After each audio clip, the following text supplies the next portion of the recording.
Basi imempendeza Mungu injili ya Yesu Kristo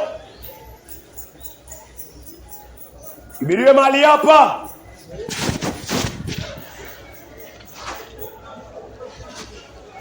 Mungu liyezima mbingu hata nchi, Abrahamu, Isaka na Yakobo, juu yako kuna mwingine isipokuwa ni wewe Bwana. Nenda ukatangulie Mungu kupitia neno lako kwa jina la Yesu Kristo. Amina. Kitabu cha Mathayo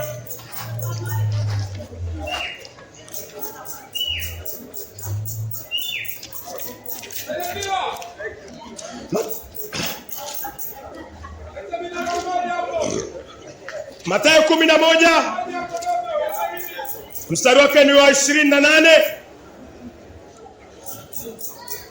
Mathayo 11 mstari wake ni wa 28. Haya ni maneno ambayo Yesu Kristo alitumia na bado yanatumika leo. Ni maneno ambayo yako na nguvu, yako hai mpaka leo. Mathayo 11 mstari wake ni wa 28. Njoni kwangu nyinyi nyote. Yesu anasema njoni kwangu nyinyi nyote mnaotaabika na kulemewa na mizigo, nami nitawapumzisha. Yesu anasema njoni kwangu nyinyi nyote mliotaabika na kulemewa na mizigo. Yesu anasema nyinyi nyote. Yesu asemi watu fulani, Yesu asemi kabila fulani, Yesu asemi watu wa dini fulani. Yesu anasema nyinyi nyote njoni kwangu. Yesu ananiambia mimi, anakuambia wewe, twende kwake kwa sababu tuko na mizigo mizito. Kuna watu wana mizigo ya chuki, kuna watu wana mizigo ya usherati, kuna watu wana mizigo ya indiscipline, kuna watu ambao hawana nidhamu, kuna watu hawana nidhamu, hata wakija feri hawana nidhamu. Maandiko yanasema tuheshimu mamlaka. Maandiko yanasema waheshimu mamlaka. Hapa kuna mamlaka ambayo Mungu ameweka, uko na nidhamu nayo. Saa zingine geti ikifungwa, saa zingine geti likifungwa, watu ambao hawana nidhamu wanaitingisha. Mungu akiwa mbinguni anakuangalia na apendezwi na upotovu wa nidhamu. Huo ni mzigo. Maandiko yanasema heshimu mamlaka. Nani, angalia. Mungu amekupatia neema. Pale hii feri unaingia bure, haulipi, na unatingisha geti hivyo. Ingekuwa unalipa, ile feri sungeitia moto. Mungu anataka nidhamu. Mungu anataka nidhamu. Hakuna mtu ambaye ana nidhamu ataingia paradiso. Mungu hakai na watu wenye tabia mbovu. Mungu akisema heshimu mamlaka katika Warumi 13 mstari wa kwanza. Warumi 13 mstari wa kwanza. Mungu anasema mamlaka yote yeye ndo ameweka. Hapa feri kuna mamlaka Mungu ameweka. Mungu ameweka mamlaka. Kuwa na nidhamu. Hauingii peponi kama una nidhamu. Huo ni mzigo. Kutokuwa na nidhamu, indiscipline, ni kutokuwa na nidhamu. Huo ni mzigo. Yesu anasema wote waliolemewa na mizigo waipeleke kwake. Ukiwa una nidhamu, mtoto wako atakuwaje? Mtoto wako atajifunza kwako. Atajifunza nini kwako? Bangi? Kutokuwa na nidhamu.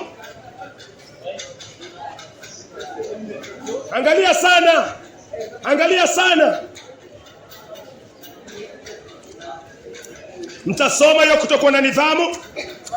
Wewe unafikiria pengine ni iko kwa maandiko, kila kitu kiko kwa maandiko. Na huo ni mzigo.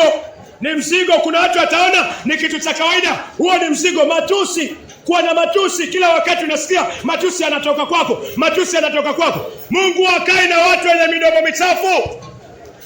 Huo ni mzigo. Maandiko yanasemaje kwa Warumi? Usifikiri utatingisha geti ya feri alafu utarajia ingie geti ya paradiso kwa upotovu wa nidhamu. Kuwa na uhakika na hili. Mungu hatakukaribisha. Mungu anataka discipline. Warumi 13 mstari wa kwanza. Warumi ni Romans. Mungu anasema kila mtu na atii mamlaka. Mungu anasema kila mtu na atii mamlaka. Hapa feri Mungu ameweka mamlaka. Kila mtu atii mamlaka inayotawala. Kila mtu atii mamlaka inayotawala. Kwa maana hakuna mamlaka isiyotoka kwa Mungu. Nazo mamlaka zilizopo zimewekwa na Mungu. Mungu ameweka mamlaka. Hapa feri Mungu ameweka mamlaka. Mungu ameweka mamlaka ya geti kufungwa. Mungu ameweka mamlaka ya geti kufungwa. Yule atakaitingisha Mungu anamwangalia na sema mtoto kuna indiscipline. So kuwa na nidhamu. Ukikuta imefungwa, relax. Tulia, si riski yako. Itafunguliwa. Hujamua itafungwa kabisa. After all, haulipi feri, unaingia bure. Kuwa na nidhamu. Maandiko yanasema hivyo. Huo ni mzigo hujawahi kuona. Utaitingisha geti alafu utaona iko sawa tu. Utamtukana askari, utaona iko sawa tu. Wewe umelaniwa. Huo ni mzigo unaopeleka jehanamu. Yesu anasema, lete huo mzigo kwake.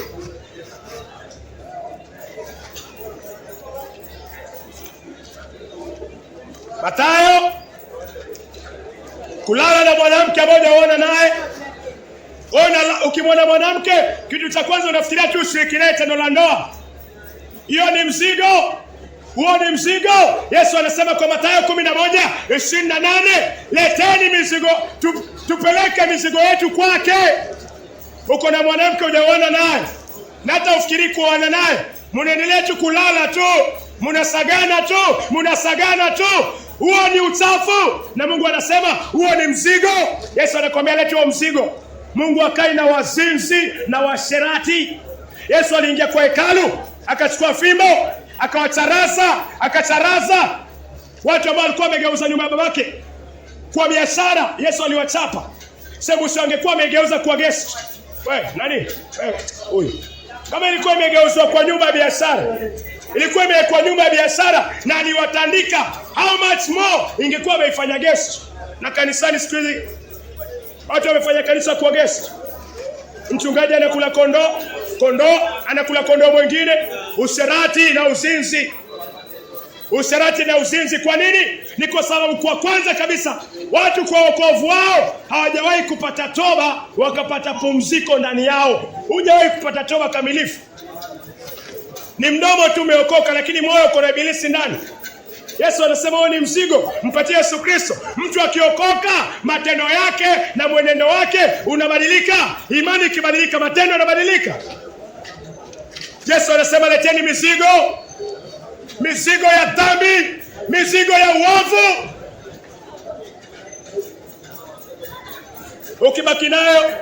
Ukibaki nayo wewe hauna damu ya kuosha hizo dhambi. Hauna damu ya kuosha dhambi zako. Mimi sina damu ya kuosha dhambi zangu. Dhambi yako na yangu ni chafu kuanzia kwa baba anaitwa Adamu. Mwanadamu ni mchafu kuanzia kwa baba anaitwa Adamu. Hauna damu ya kuosha dhambi zako. Yesu anasema lete huo mzigo.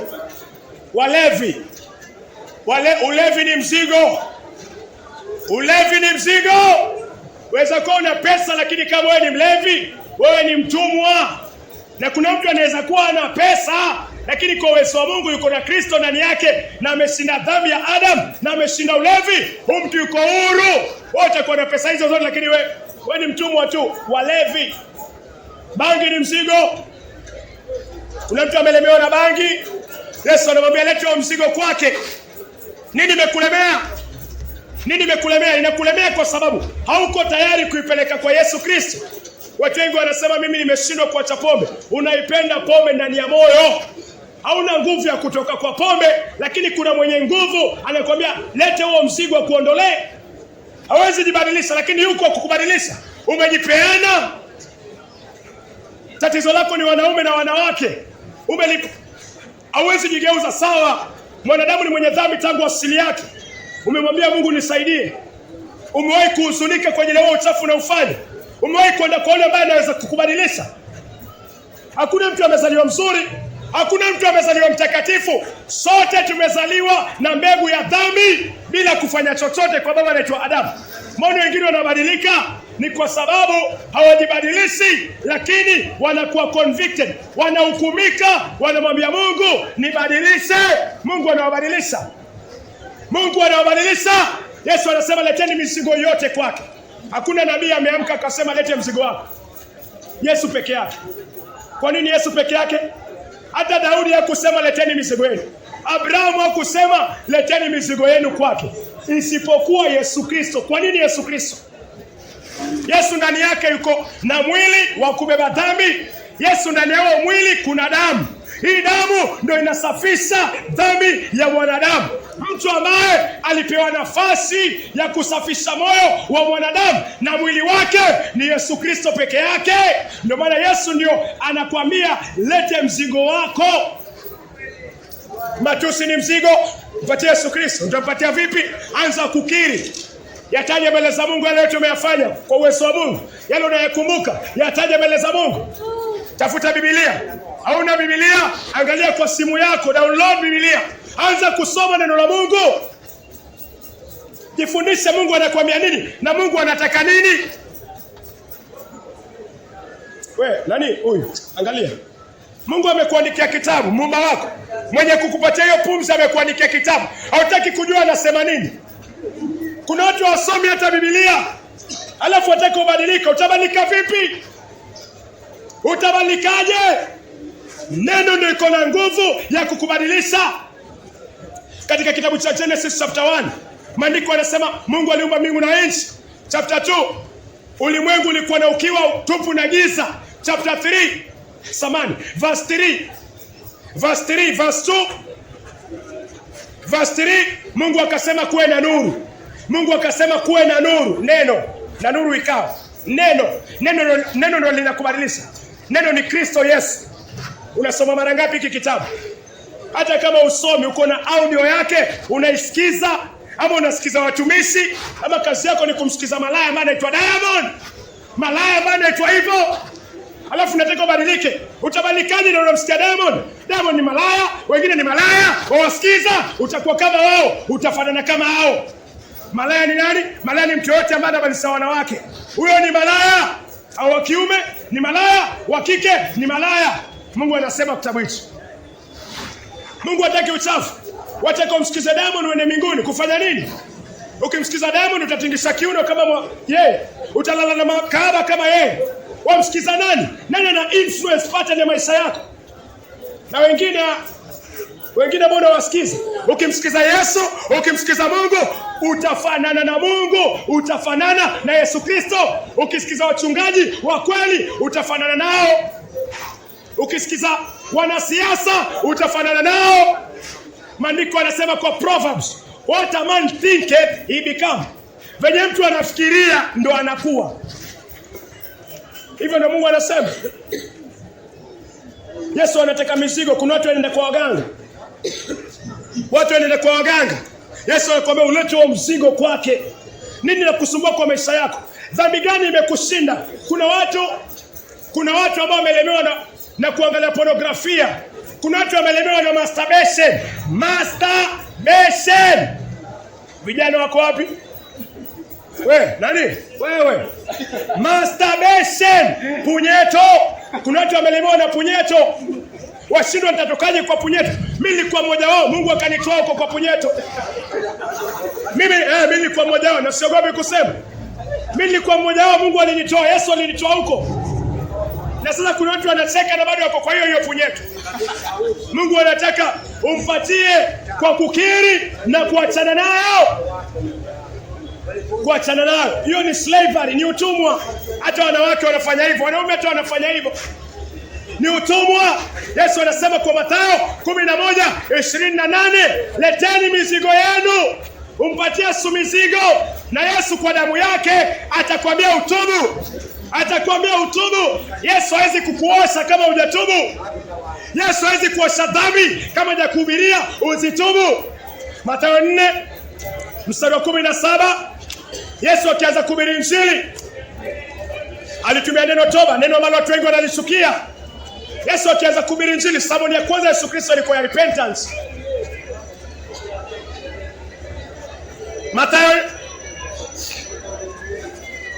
Mathayo 4:17 Yesu anakuambia leta mizigo na anakupatia amri.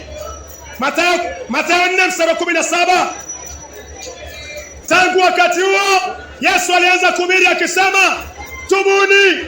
Tangu wakati huo Yesu alianza kuhubiri akisema tubuni, tubuni, kwa maana ufalme wa mbinguni umekaribia. Yesu akianza kuhubiri aliwaambia watu watubu. Kutubu ni kugeuka kwa njia mbaya.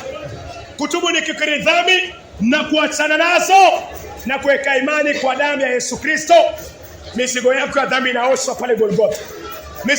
Mizigo yangu ya dhambi, mizigo yako ya dhambi inaoshwa pale Kalvari. Mathayo 28:26. Samahani, Mathayo 26:28. Yesu anasema hii ndio damu yangu ya agano. Hii ndio damu yangu ya agano imwagikayo kwa ajili ya wengi. Imwagikayo kwa ajili ya wengi kwa ondoleo la dhambi. Mzigo mkubwa si kansa, ni dhambi. Yesu anasema itubu, alafu muamini, hiyo iondolewe, uwe huru, uwe chombo ambacho Mungu anaweka roho yake ndani, uwe chombo kitakatifu. Hakuna kitu kizuri kama kuwa huru mbali na dhambi. Hakuna zawadi kubwa, hakuna baraka kubwa kama kuwa huru mbali na dhambi. Yaani umetengwa na dhambi, uko na nguvu ya kushinda dhambi. Wazazi wako unawaheshimu, mamlaka unaheshimu, Mungu wako unamheshimu, ibada unaenda, haujapatikana kwa ulevi, kwa uzinzi. Amina, Mungu akubariki. Hujapatikana kwa usherati, uko na nguvu ya kuishi maisha matakatifu. Amina. Hiyo ndio baraka kubwa. Hiyo ndio baraka kubwa. Dhambi ni utumwa. Yesu anakuambia lete huo mzigo.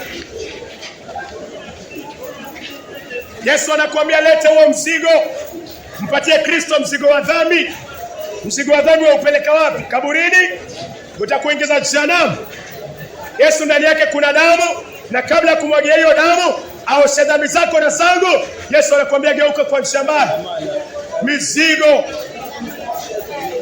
Mizigo ya chuki, ya faraka, mizigo ya matusi, mizigo ya kiburi, Yesu anakuambia mpatie mizigo yako. Yeye iko na damu yake, wewe lete mizigo yako ya dhambi, mimi nimpe mizigo yangu ya dhambi. Yesu aioshe, Yesu aitakase, Yesu akuweke huru mbali na dhambi.